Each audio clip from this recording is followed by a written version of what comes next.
Hold on, let me fix that. He's still alive. I'd just like to point out that this is all done for the simple entertainment of a mad professor. I mean, that's the truest thing about this video. How's it going, people? Jack here with another video today to check out the second part of the Kerbal space program. Or should I rather call it the Kerbal Scuffed program before Professor Martincitopants comes and deals away with us the way he deals with his Kerbonauts. That we don't want. But I gotta say thank you all for the amazing feedback from the previous video. I am of course going to be checking out all the episodes on this series because it's a lot of fun. But before we get into it, I must address the elephant in the room. That was that in the previous video, although I got a bit excited in also reacting to it, explaining how the escape velocity was being derived through the kinetic and potential energy, there was a slight thing later on that I kind of glossed over, and that's the point where there's talks about friction. Now, to make that thing a bit clear, I'm going to do a little bit of an explanation, but for those of you who do not care for that, it's going to be rather short though. You can stick around or you can follow the following timestamp here and yeah, jump straight into the reaction. But before starting this video, I decided to make a little drawing here so that it wouldn't take too much time. As you can see here, this is somewhat of a description or depiction of our spacecraft here re-entering the atmosphere. You have all the wonderful plasma, but then you have a lot of arrows. Now, when our spacecraft re-enters the atmosphere, it goes with a given velocity, which we draw here as a vector, just the direction of our speed. The thing is, it's going to be affected by a given force, which we'll draw just as a straight line here. But as most things, as most object moving through fluid, that is my hydraulics brain thinking here, a course that I barely passed because that is the only one dealing with the concept of friction that I remember of, at least. Yes, for 3 years of physics studies, we barely dealt with frictions. Too busy staring into or stargazing, so we were good. But with anything, any object coursing through a fluid, this time around we'll replace the fluid from water to air, we'll have to divide this force into two. We'll have one that we'll call the lift. You know, if you've ever had a boat or a plane wing, what makes it go up? The lift. But then there is a form of resistance which we call the drag. Now, the lift itself is also separated into two, which is why I have two types of arrows right here. The ones that are, what we call it, tangential to the craft are the shear forces, or shear stresses. And shear stress deals with the viscosity of the material and or the resistance that the material is causing through, that being the friction. So this is essentially where the friction itself comes into play, how fast and or permeant the air allows the craft to course through, or water. So the principles are always the same, you just replace one liquid with another. So here we can pretty much find those forces easily. So for example, if we were to look for the drag in those high speed, you have to take a coefficient for the air resistance, or rather said, the friction's coefficient. You have to take the area of the spacecraft, the density of the air, and also the velocity squared, and you have to times that by 1/2.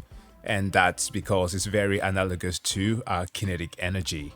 There's also another way of finding the friction itself, which is very analogous to the way that we find our force, like the main force that we saw in the previous episode, which is just equal to minus b times v. V is still our velocity and b is what we call a dampening coefficient. But this is not really important, for there is another thing. Those red lines that you see right here are the pressure stress, which of course is mostly affected here in the front, which is why it is drawn in a way that they are incrementally decreasing in size. So the pressure gets smaller the further we go away, which is why we have a heat shield in our spacecraft, because most of the pressure is in the front. Now, the pressure itself isn't the thing that ignites the craft, because the craft is not caught on fire. But what else is affected by the pressure? That's the air. The air itself is getting ignited, and it's getting ignited so fast that it just bursts into flame. Think about something like one of those fighter jets, right? When they move at supersonic speed, you get to see those sonic booms, the wonderful white halo around them with condensed air. That's basically what happens, but here is way faster, thousands of meters per second, right? And yeah, the density, or not the density, but the speed at which the molecules of the air are moving just makes the entire thing ignite and turn into not just fire, but plasma.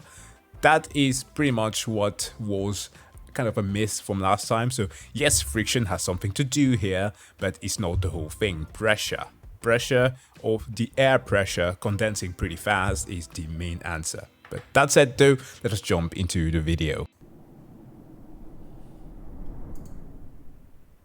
Hello again. Hello. Bill here. Today, Apparently we're back in KSP, ready and willing to send our brave Kerbonauts off to almost certain death. Jeb is dead. In this episode of our space title. catastrophe journey, we're taking another step towards the stars and going to the other planets in our own solar system. Oh no. In case you forgot, our glorious, patriotic, and ethically dubious space Patriotic. program has one goal. Reach another star system, land on its exoplanet, plant a flag, and return. Great Actually, sacrifices have been made around. in this pursuit, and a great many more will surely come. So what happened in the last episode? Well, we flew our first mission, almost got to orbit, actually got to orbit, told Kevin off for being a terrible student. Yeah, you heard me. Went on a boring trip around the moon, and then did a solid moon landing. Nice. Oh yeah, and Jeb died. Rest in peace. It's okay though, because we have a replacement pilot, Valentina Kerman. Like the video if you think Valentina will live out a long and illustrious career in the Bean space program. So what if she doesn't? Do we remove our likes? To achieve our ambitious goals, we've loaded the game up with mods, creating a buggy, unstable, and feature-packed mess of a game. In this video, we're going to go and create some surface bases on the planets in our solar system. We'll sprinkle a couple on Duna and Eve, maybe some around the local gas giant Joule, and finally, one on the furthest out planet, Elu. So what have we done since the last video? Well, a few things, all within the Kerbal system. We sent Valentina to Kerban's other moon, Minmus. We went to the moon a couple more times, and we also, maybe, could have, possibly, killed all the remaining Kerbals. Okay, so from what I called from last time, the entire system is analogous to our own, right? To the solar system. But there are some parameters that are a slight bit different. But some of the planets are kind of similar. Like there was a huge gas giant mentioned before. And perhaps I saw one with rings, right? So some Saturn-like planets and perhaps also moons. Interesting. That didn't take long.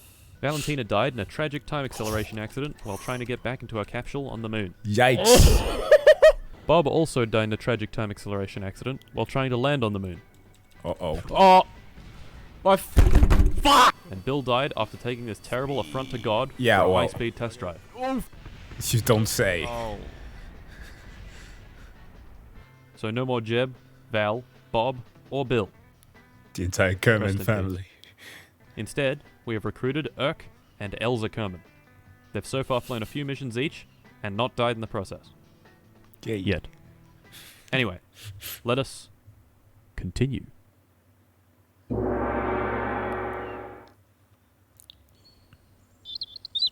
Oh, the wonderful sounds of birds.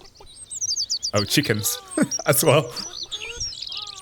Ah yes, the sweet sound of incredibly loud birds. We're starting our interplanetary exploration with the easiest planet to visit, Duna, which is the Kerbal equivalent of Mars. Yeah. Our first mission will place an unmanned probe in orbit. This probe will map out the surface and establish a site for future missions to land and perhaps even colonize. For this mission, we have created the most powerful rocket ever built, for like the 7th time. Its name Joe Bidome. It has 2 big solid boosters, a powerful core stage, and a very efficient upper stage. Now, But let's does get it this know landing how into to orbit. land?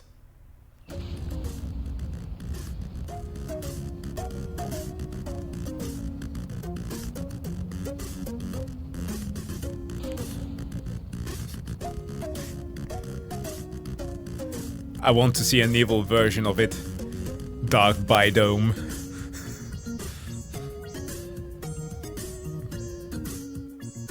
Not evil. Based version. Okay, Very Space nice. Center. We're left with precisely 6,262 meters per second of delta V. Okay, the velocity Oyster. truly, yeah. What's delta V? The difference in velocity. Or speed, whatever. Speed. Okay, quick mention. I get it, okay? I get it. The persona that he's trying to play here is that of the angry professor. And there are some out there who really do not like when you just ask straight up questions. The one thing that I always recommend is to raise your hand, right? It's understandable that some people just want to have their answers given to them, and it's fair. That's how I was as well, but you can actually just get to talk to them after the course. They tend to be pretty willing to answer questions. Quite simple. It's how fast you're moving. For example, 4 meters per second. Or, for my American viewers, 2.77 Barrett M82 A1s per second. Velocity. It represents speed, but with direction. Yeah. 4 meters per second, to the right. In physics, and in maths, the capital delta from the Greek alphabet refers to a change in something. So, delta V would be a change in velocity. You can also find the Greek letter lambda, no, not lambda, nabla, which is like the reverse of this, like a triangle on his head. And that is like a differential operator in different spaces, whether you're talking about I can't say that word, Euclidean space or just normal vector space. So the XYZ or the IJK. It's kind of a weird thing. But yeah, if you ever see that, that's the one that you are thinking of. For example, we're traveling forwards in a straight line at 100 meters per second. If we point our craft forward, how fast would you expect we go after burning all of our fuel? 200. Well, since we have a... 250. Kevin? Be quiet. Well, since we have 150 meters per second of delta V, we'd expect to be going around 250 meters per second. And sure enough, we do. If we face backwards and do the same experiment, we go 50 meters per second in the opposite direction. Nice. So why is this useful? Well, it basically measures how far our craft can go. Remember, our craft is being pulled by gravity. In order to escape its influence, we need to go fast. In order to go Really fast, we need to change our velocity. And thus, we need delta V. People have made these nice looking maps to give a rough estimate of how much you need to go anywhere in the solar system. As we can see, to get to Duna, we need to escape Kerbal's gravity and then extend our orbit to intersect Duna's. Whoa. And that's a long time too.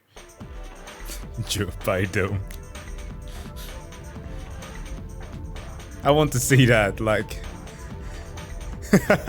the way that sometimes those operative at NASA will just sit there and wait for one of the spacecraft to hit something and or achieve its destination.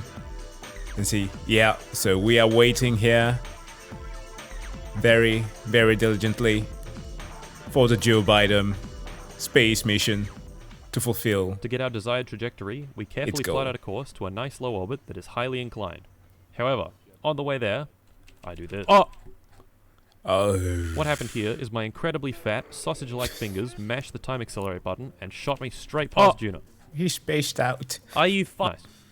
Not to worry though, we packed way more fuel than necessary and can literally just turn around and chuck her in reverse.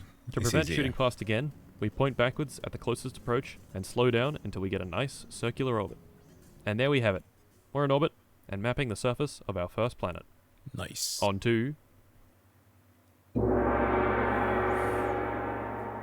I'm just going to tell you right now, Launch 2 was a complete disaster. For Launch 2, we built another powerhouse of a rocket, Pog Frog 1, with one simple goal: footprints and a flag on Duna. The rocket was going to place this section here in orbit of Duna. This lander would then separate and fly itself down to the surface, where we'd do whatever it is we wanted to do. Pretty simple. Whether that be running temperature scans, planting important flags, observing the goo, or dropping the Kerbal repeatedly on his head. After doing this important science, we'd hop in the lander and fly it back into orbit to meet up with the transfer stage. Fairly simple, right? Right, Yeah. but how did it go? You'd think. Anyway, let's launch. Oh no.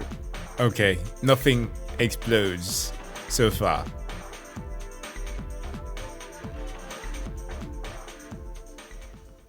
It was here in low Kerbal orbit that I realized my first mistake.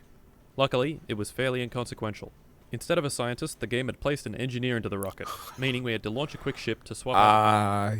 He wants those sweet science points. In That's orbit, why. we separated the lander, hopped inside, and lowered our orbit into the atmosphere.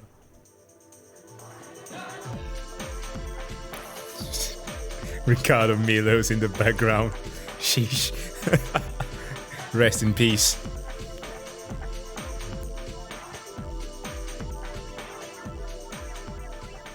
Wait, actually, before I say that, is he dead?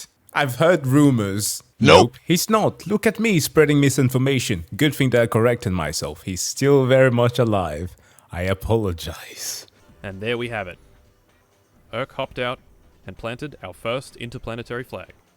He named this incredible site Monkey Planet, now claimed, and inscribed the plaque with Damn. truly an event to behold. It was at this point that I ended the stream. It was quite successful. Nothing exploded, no Kerbals died. Generally, good stream. Your ass If still only on the Mars. next went as smoothly. The next stream began where the previous left off.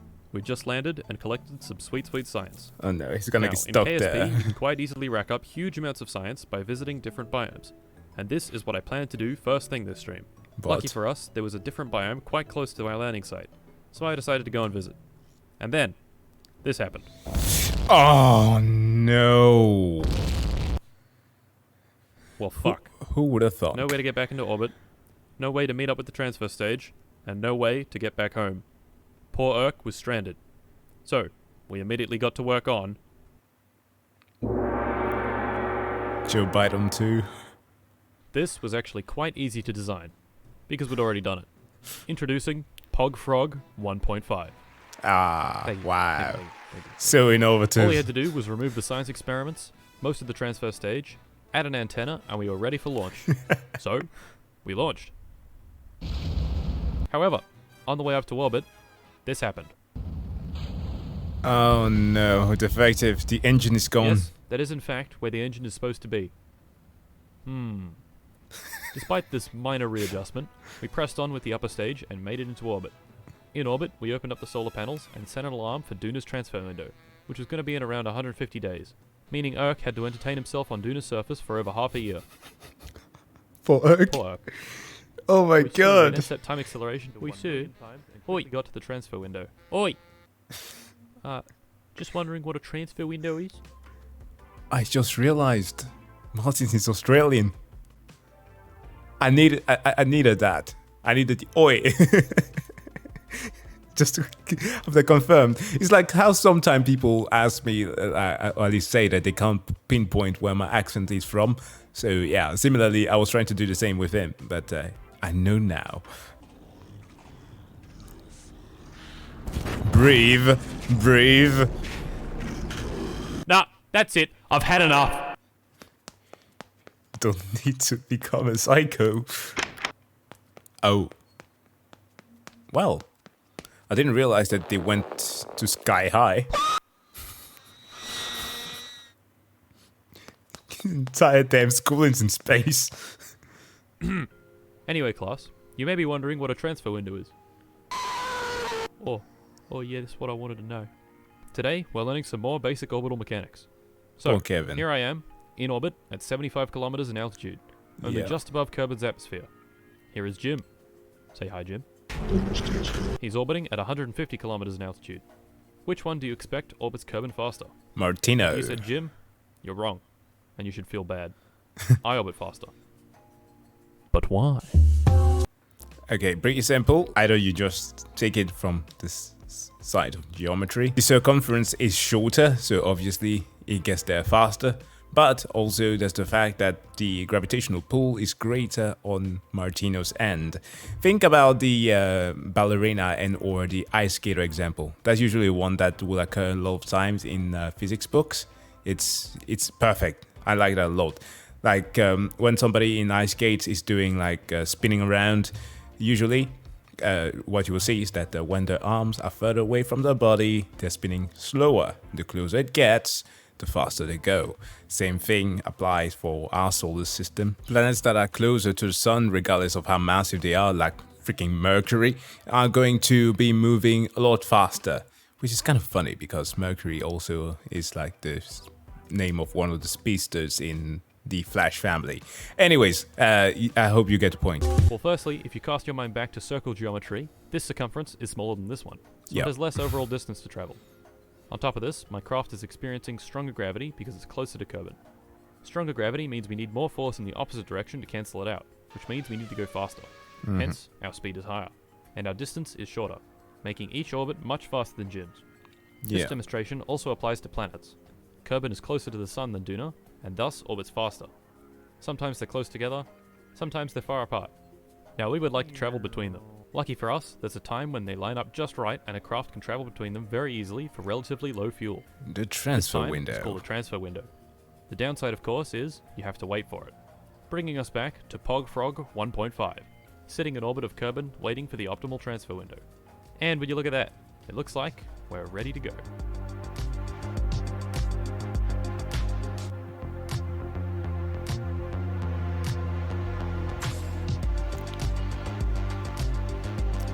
I don't know if it's because I edited a Cyberpunk video recently that I'm really much into anything electronic at the moment.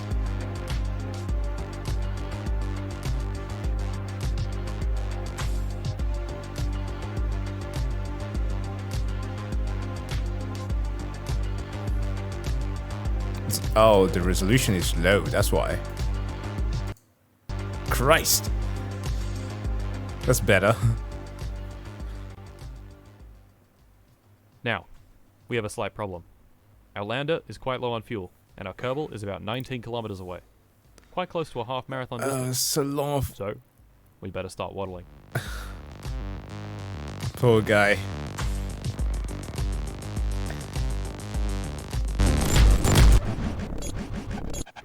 Thank God. Oh wow, would you look at that? The footage corrupted, and we're here. Amazing. We seem to be very low on fuel, but that should be okay. Let's get out of here.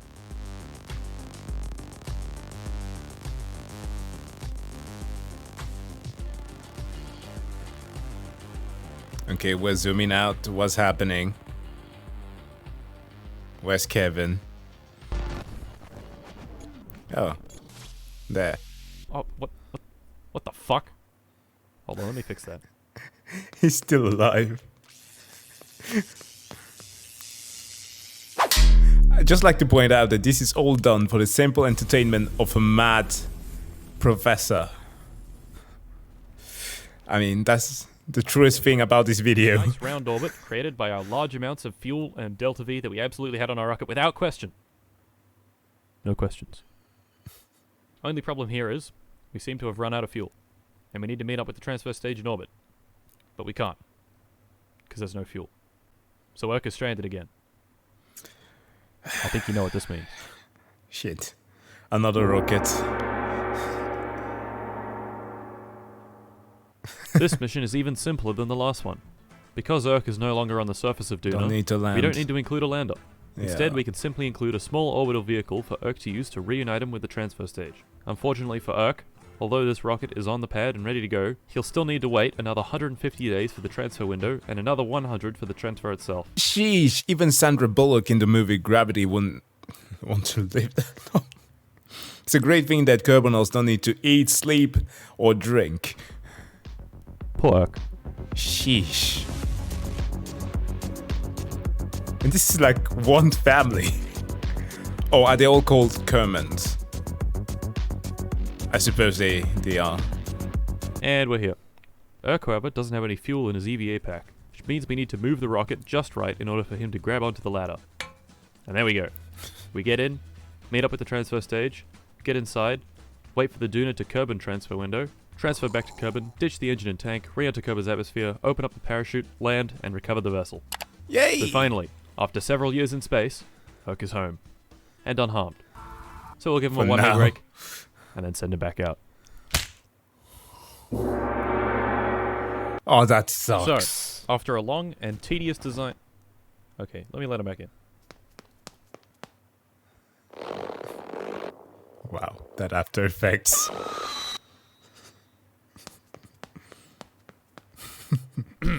Anyway, after a long design process, here is what the program has come up with. The wonderfully named Urk's Tomb, to remind him of how long he's going to be staying there. This craft is a ground base. Its goal is to land on the surface of Duna and use this little module here, the science lab. In a science lab, you place important data, collected from experiments, and analyze it. For the sweet, sweet science point, he's gonna sacrifice the poor guy, make him work there until he dies. Oh my god. Well, that's one way of playing the game. It takes in one science as one data, and after analysis, gives you 5 science. So basically, science times 5. Yeah. Pretty pog if you ask me. Now, Mr. Kevin. Oh yeah? I'm going to issue you a challenge. If you can design the transfer craft and launcher for this base, I won't throw you into space ever again. Oh, and you have 4 seconds. Go. That's not a challenge, that's an ultimatum. Okay, time's up. Oh, yeah, I think I did pretty good. Let's see what you got for us, Kevin. Oh. Oh my god. Oh. Kevin's a genius. The optimized engines, the fuel ducts leading into the center stage, the 300 kilograms off the mass limit, the slightly scuffed parent. It even has a watermark. Okay, so Kevin, it's bad. Come on. Anyway, we're gonna use this vehicle to take us to Duna. You can't do that! Why'd you throw me out? You're using me craft. Yeah, anyway. Let's get this guy That's not fair. up and into orbit. Oh, that's such a dick move.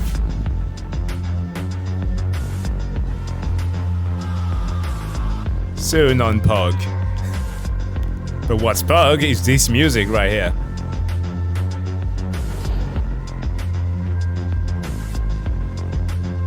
Alright.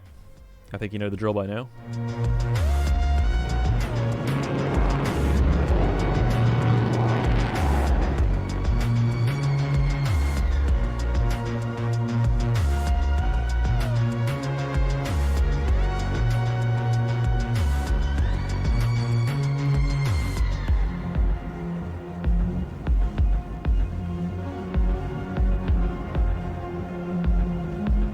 Sweet.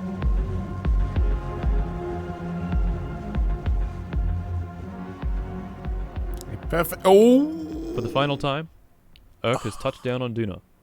Unfortunately for him, he will never leave again. He plants a flag and inscribes the plaque with... Uh-oh. Poor Urk. He goes and runs all the experiments available on the craft. This would ordinarily create a pretty big bounty of science for us. But with this science lab, we can turn it into a huge amount of science. Given some time. How many months? How many years? And, after a year and a half of sitting inside a cramped room collecting data, Urk has generated over 8,000 science for the program to use. Urk has made great sacrifices for our space program, and for that, we are thankful. In goddamn Thank you, Urk. solitude. He's dying Godspeed. inside. Oh, wait, what the hell? Where'd he go? That's a good question. You threw him away. Kevin? Oh. Sheesh. Hey, Kevin, what are you doing? What the fuck? Where'd you get that from? He's got Gatling guns on it. Kevin, what the fuck? Where'd you get Kevin? I'm doing my own thing. Fuck you. Kevin! Oh! Interstellar space travel. Where'd he go? What the hell? Damn. He'll come back, right? I don't think he will. Right?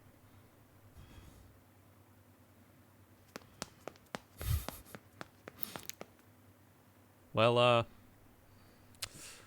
anyway, where were we? Ah, that's right. With our huge bounty of science, we can research new and exciting technologies.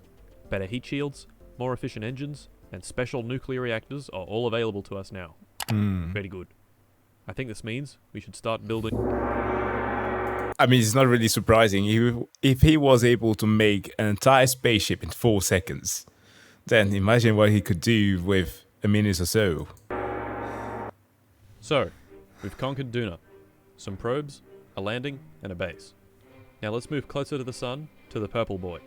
Eve. The biggest bastard in the solar system. Gas giant. What are we going to do there? The exact same thing as with Duna. Is that the equivalent to Jupiter?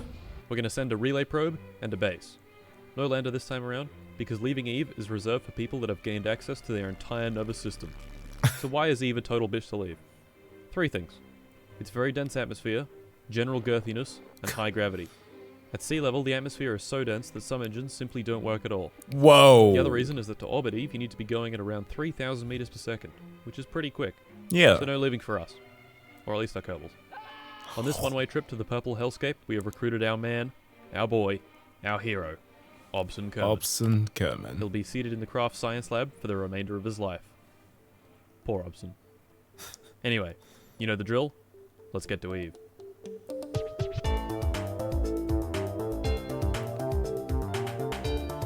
Along with a Sigvi Kerman.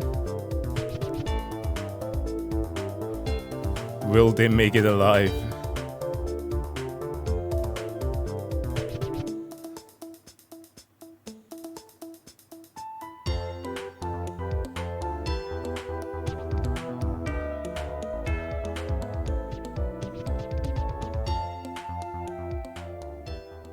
Now that we're in orbit, we lower it into the atmosphere. Time accelerator ahead, burn up and explode. No. No.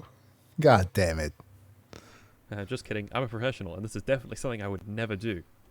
Right. What actually happened is I put the lowest point of the orbit around 50 kilometers up so the atmosphere could slow us down.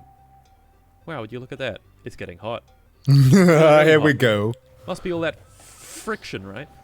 Yeah, that friction really generates a lot of heat on re-entry, doesn't it, guys? Yeah. Friction! Definitely couldn't be any other mechanism other than friction. It's okay to admit your wrongs. Oh. Hello? Yeah, who is this? Wait, what about the YouTube comments? Oh, it's not friction? Huh. No, I didn't get it wrong in the last video. You see, there's this guy in my class, and he's called Kevin. Hello again. It's me, Vsauce Derek. I'm here to talk to you about compression. No, not video compression. Air compression. Yeah. Air compression is actually what causes the heating on re-entry. But how? Well, first off, what is air made of? Pretty we talked about it in the beginning. Molecules. A whole lot of molecules. Now, what is temperature? Also pretty simple. The speed of those how much molecules. a given molecule or atom is Vibing. More vibes equals more kinetic energy, which equals higher temperature. Fairly simple. Yeah. So as you can imagine, if you squish a bunch of air molecules together, they're going to bump into each other quite a lot. Bumping into each other equals more vibes, which equals higher temperature. Now normally moving around in the air doesn't burn you to a crisp because the air molecules can get out of the way. However, say we're traveling at a modest 3 kilometers per second. Unless you have the air speed molecules force. now don't have any time to get out of the way and are compressed into a superheated plasma. Pretty cool. Actually no, pretty hot. Which is why we have this heat shield.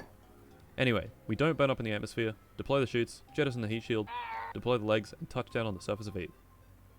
Clunk. Very good. Obson leaves the confines of the science lab for the last time in his life and plants a flag reading, Obson in the house. Oh no, is he gonna get stranded as well? Nice. Once he gets back inside, he begins working through the mountain of data, slowly turning it into sweet, sweet science. How much science?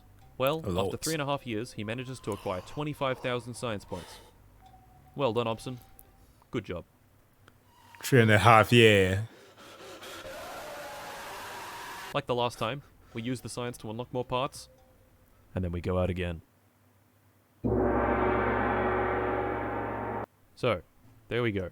Eve conquered in one launch. Very good. Next up, the dual system. Now there's a problem with going to Joule. It's very far away, which means our high-powered 4G antennas can't reach it to communicate with our crafts. Even if we upgraded to the skin-melting speeds of 5G, the signal will still be lost behind all the planets.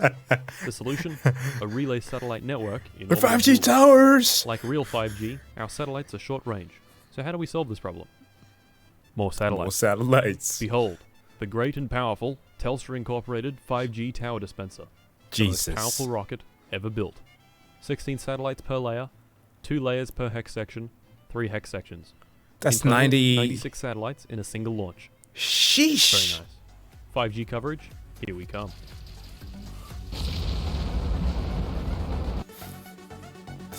Wow.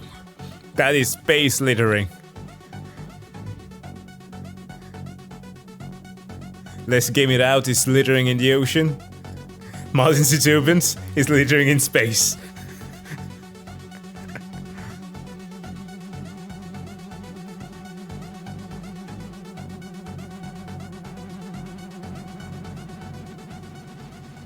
To spread the satellites out nice and far, we place the craft into an orbit intersecting Joule's chunkiest moon, Tylo. Uh-huh. Then we max out the reaction wheels, spin up the craft to a truly eye-watering speed, and...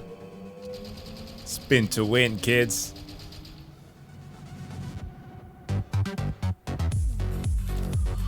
Oh no. That's not even playable anymore.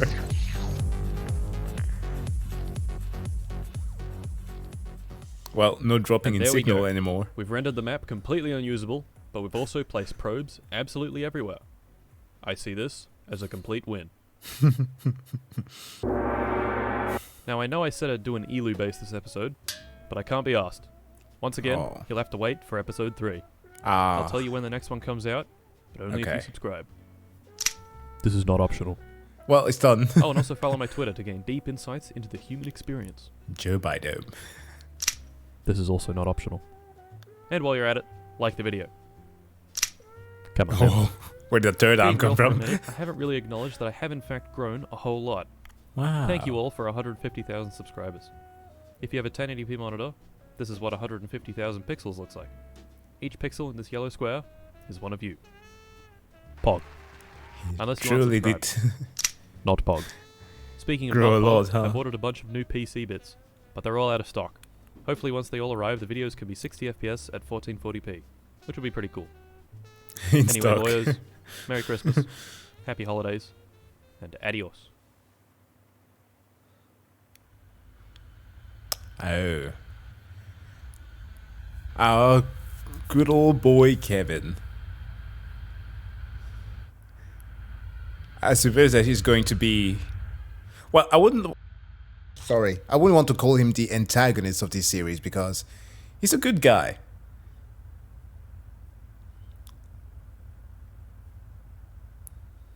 Uh-huh. Where we headed? Oh.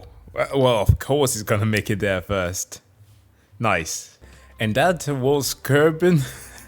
And that was the Kerbal Scuffed program part 2. The safest, most ethical space program ever made. Guys, thank you so much for checking out this video. As always, if you liked it, give it a like. Of course, go and subscribe to Martincitopants if you haven't already. That said though, wish you all to have a wonderful day. See you guys in the next one. Bye.